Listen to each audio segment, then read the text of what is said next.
Morning guys, dito kami ngayon sa Namibia. Dito kami natulog sa mga kubo na to. Ayan. Surrounded kami ng mga bundok. Tapos lahat ng bags namin kinuha na nila. Yung mga motor ay doon nakapark. At doon yung aming pinaka reception. This is our hotel for a night. It's so nice. Yeah, pakita ko sa inyo yung mga gamit ko. So this is my tank bag. Nabinili ko pa ito sa New Zealand nung ride namin. And dito rin yung ating spider helmet. This is our first day here at Namibia. Look at the place, so peaceful. There's so much thing to see in the world that you should see. Grabe. So ito yung loob ng restaurant. Ito kami kumakain. Kagandahan dito, unlimited yung food. Sagot yan ng Upsouth. Welcome to our parking area. There you go. My drone, everything is here. Lapat na lapat. Lipat ko lang tong sasakyan ko dahil mag-shoot kami ni Era ng TikTok.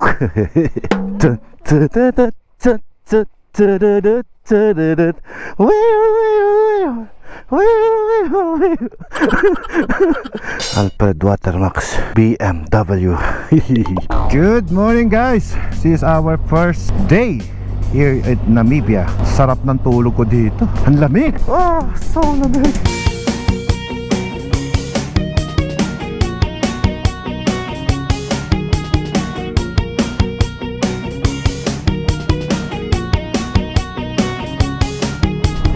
Ngayong araw ay tatakbo tayo ng 150 dirt riding.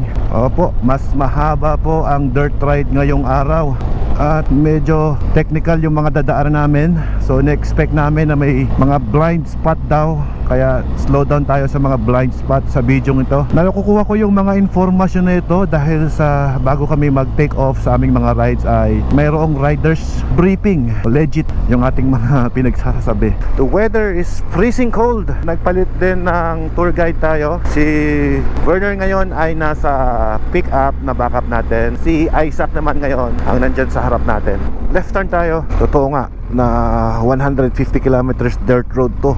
Ang tanong, Alfred, ready ka ba sa ganyang klaseng kalsada? Since this is a fourth time na naming mag-ride. It's our day 5 here in South Africa ride. So na-cross border na tayo. I just want to give you a quick recap sa mga rides na nangyari sa amin kung hindi mo napanood yung ibang mga episode. Ang nangyari guys ay from Dubai, we go here at South Africa, Cape Town, and then after Cape Town, doon na kami nag-start mag-ride. At ngayon, from Cape Town, nag-travel kami papuntang Franz Choke at dire-diretso yan papuntang Namibia. Ganun kalayo yung aming ride. So tumagos kami sa immigration kahapon. Pagtawid namin sa immigration kahapon, ito na ang nangyari. Puro dirt road na ang aming dinadaanan. It's quite difficult kapag medyo newbie rider ka. So that's why alalay lang din kami guys. Dito sa gantong klaseng lugar, makikita nyo rito kung gaano ka talaga kagaling na rider. Kumbaga meron at meron kang maa-unlock na iyong kakayanan dito sa gantong klaseng road conditions. And I prove it na masasabi ko na na-unlock ko yung isang achievement na yun. Kasi nakaya natin.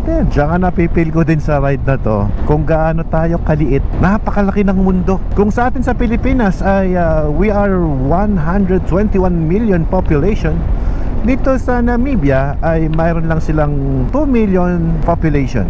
So ganun kaliit sa laki ng kanilang lupa na kailangan nilang i-cultivate.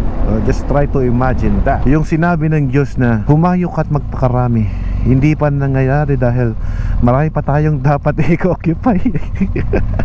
Napakaluwag ng kanilang lupain. Grabe yung kalsada. Pero masaya ako dahil na-experience namin yung ganito. Sa mga nagtatanong, masaya ba mag-ride with Kuya Jello ng Ichi Boots? Definitely 100%. Kaya nga umuulit kami Oh, swerte namin at naging kaibigan namin si Kuya Jello without knowing him, di ba? Hindi namin ma-experience na makapag-ride dito sa ganitong klaseng mga roads, sa ganitong klaseng experience. Alam nyo guys, never in our life na ma-experience namin yung ganitong klaseng ride, no? We never expect na magiging ganito kasarap. And alam nyo yung idea na kapag ka meron kang na-experience na ganitong mga bagay, naku po, lalo mo pang sisipahagan dahil gusto mo pang makasama sa susunod at susunod at susunod pang mga ride. Lalo mo pang gagalingan eh. Naniniwala ako na sa lahat ng mga bagay na ginagawa ninyo at meron kayong na-accomplish na ganito, kagaya niyan, yung mga experience na ganyan, gagawa ka ng paraan para ma-experience ulit yan. At maswerte kami dahil at our very early young age ay nasubukan na namin ito. I'm very happy sa ganitong experience. And nag-usap kami ni Jello last night. Sabi niya, alam nyo, yung makita mo yung guest mo, yung mga kaibigan mo na nag-enjoy dahil sa organize mo ng ganitong klaseng mga ride, that's a priceless for him. Is that Oasis from the desert?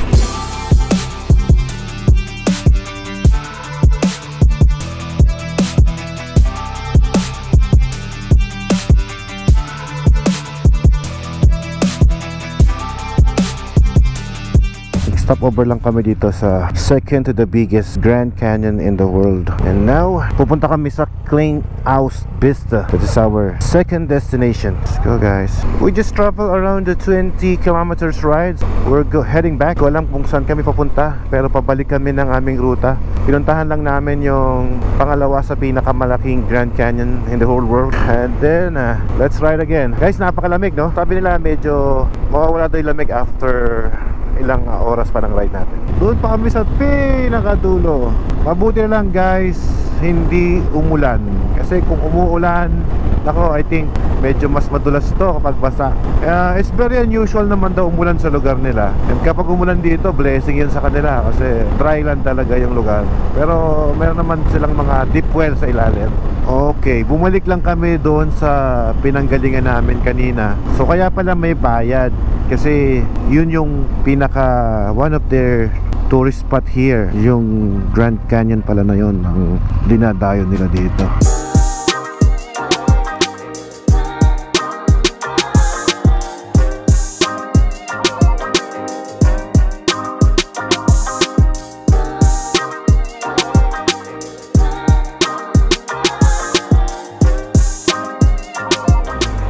Alrighty, so magpapagas muna kami dito.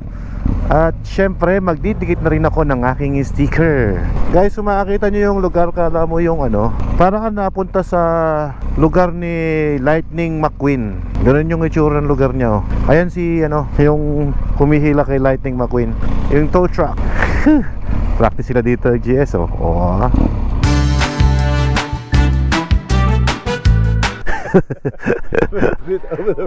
Diesel, water, and new ocean. Karga lang kami dito. Ang dami 85 liters na. Think that's enough? Thank you. Full tank na naman po kami. Yo, let's drink some coffee here. Anong sasakyan to? International pala na to. Ganito kaliit lang nun, ano? Oh, V6 yan, Brad. May international pala. Oo, ito pala international truck noon. Ito Chevrolet, oh. Uy, ganda dito. 1, 2, 3. Old car, oh. Ooh, so nice. Uy, may Vespa. Picture. 1, 2. 1, 2. Ganda, no? Wow. Para kang pupunta ng ibang dimension dahil napunta ka sa luma. Yep, this is engine of Jeep. It's a Jeep. Yeah, wheelless Jeep. Yeah. It's a carburetor engine, a gas type, and 4 valves. Grabe, kaganda dito. At ganito yung mga ginagamit sa ano cars. Lightning McQueen, ano? Try mong meron silang gantong na-preserve, no? Parang bumalik ka sa sinauna. Oh, ito yung B6 sa Chevrolet, oh. This bike, ooh, it said Ducati parking only. Yan yung Ducati noon. Oh, di ba? Yeah, tama. This is the old Ducati. What's inside? Dun, dun, dun, dun. It's alarming. This is the real hideout for the motorcycles enthusiast. Wow, grabe Kuya Jello, this is the biggest. Whatever you see here is talagang mapapawaw ka na lang. Kung mahilig ka sa sasakyan, mahilig ka sa motor, ayun yung gas station, doon kami nag-gas kanina. At ito naman yung mga old and vintage cars na hindi na umaandar dito. Pagdating mo dito guys sa reception, makikita mo dito yung matandang mga sasakyan, pati na rin yung mga pumping station dati. Grabe no, timbangan guys. 70. Ito yung kape nila dito. Yep. Let's go. I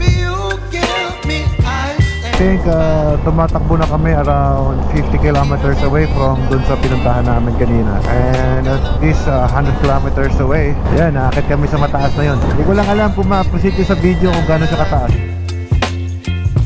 You whip up my appetite.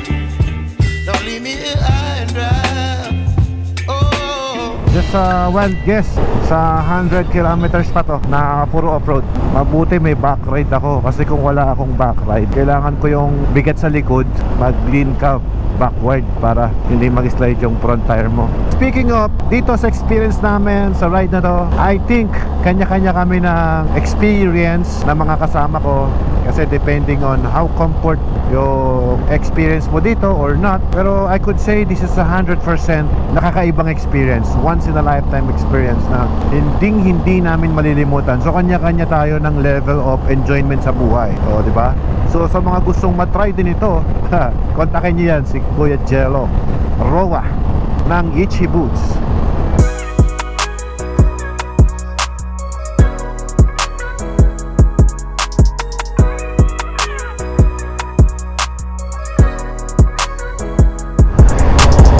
Guys, welcome po sa walang katapusang off-road.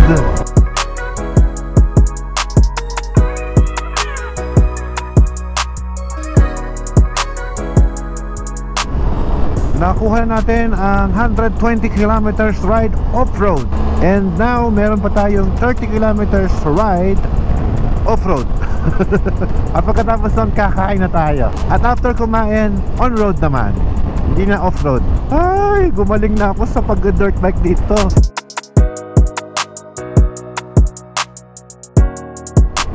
Oh, finally! Semento! Ayan na po. Semento guys. Si Haim. Alright. So, nakatikim po kami ng kalsada. Ito talaga si Kuya Jello sa off-road, oh.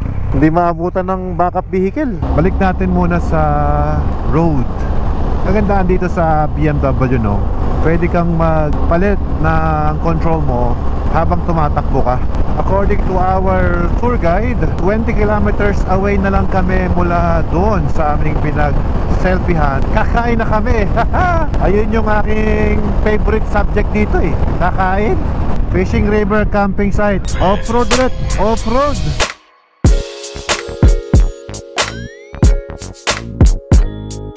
Accident happened. Walang magaling sa pag-motor, kaya ingat lang. Welcome to Shihim Hotel. Alright, as a guest, live as a friend. Oh, nice.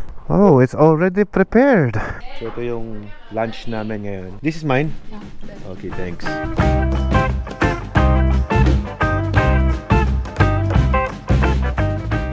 Grabe, ang sarap ng national meat nila dito. I don't know kung anong tawag na. Let's go, brother. Share ko lang sa inyo, guys. Meron akong app na dinownload. Recorded lahat ng ride namin. This one, see? So this is 1,098 kilometers na yung tinakbo namin from the day we start our ride. Let's go. Take me into your loving arms. Huggy. Country road. Ikaw itong luma eh. Country road. We have to move forward a little bit. Eto na. Kalsada na. Kalsada na. May tulay na dito. Approaching sa road. Okay, road mode muna tayo. Woohoo! Kalsada na. Our ride would be 170 kilometers bago sa ating destination. And 1 hour and 35 minutes po bago tayo makarating doon sa location na pupuntahan natin. But always depending on our speed.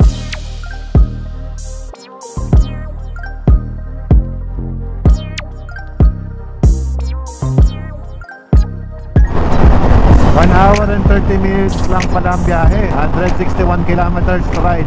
Oh, sarap. Tsaka yung panahon, napakaganda. Malamig siya.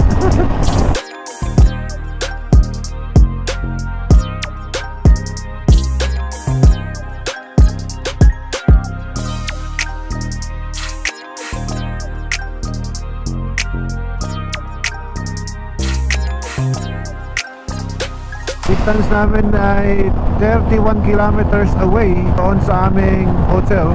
At 19 minutes na lang yung ride namin sa ngayong araw. It's 11 minutes na lang po ay nandito tayo sa ating destination. And 16 kilometers more. And we are a little bit late to our time of arrival because of the strong wind. At napakalamig. Iba yung klima dito. May part ng Namibia na sobrang lamig kagaya dito. Kung sa Pilipinas, parang kunyari nasa Pangasinan ka, di ba, mainit. Tapos biglang akit ka ng Baguio.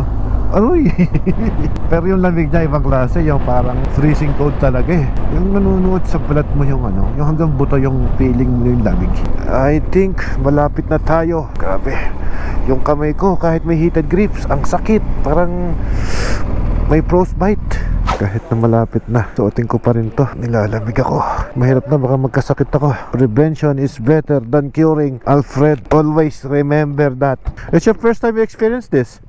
Yes. Your first time? First time din nilang ma-experience yung ganito kalamig dito. I got frostbite. Even I have a heated grip at the maximum level. Sa atin sa Pilipinas guys, pag naka-maximum level yung grips mo, hindi mo na siya kayang hawakan. This is crazy. It's so cold. Si Kuya Tim, di na gumagalaw. Namalaya pag ni Kuya Tim dito.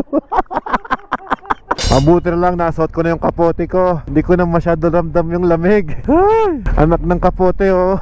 Ganito pala ang plus 7. 4.2 kilometers na lang oh. 4 minutes na lang po, tsaka 1 hour. Ayan oh, halayo.